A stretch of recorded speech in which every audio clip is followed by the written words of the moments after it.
有一个电影专业的环节是佛理，就是对着画面做写实音效，就叫佛理。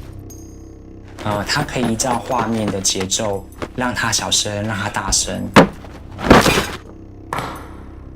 在现场演员每个脚步都是有情绪的。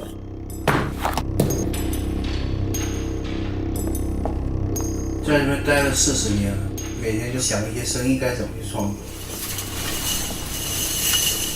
这种都不适合，这一块他都已经把它压缩了。老板，这铁完成卖。师傅他就是这样不断的试，然后直到试出来为止。做一个拉门的声音，每一个东西都做出来声音都会不一样。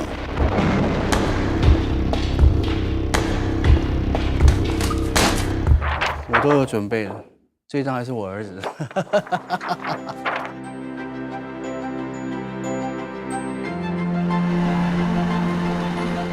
胡师傅在好莱坞也是1等1的 Foley artist。他就是一个 artist， 他不管那个东西是哪里来，他就是要那个声音。只是台湾没有产业，所以他们做了一辈子，很多人也不晓得。这件事儿太专业了，干这件事儿5、6年以后你干不了别的。没有学校可以培养，都是人带人，师傅带徒弟。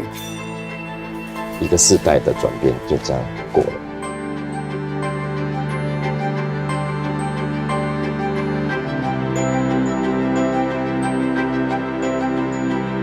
就是我讲的成就感，那种感觉是我喜欢的。电影给了我很多东西，陪着他成长一下 ，OK，NG，就是我收工的时候了。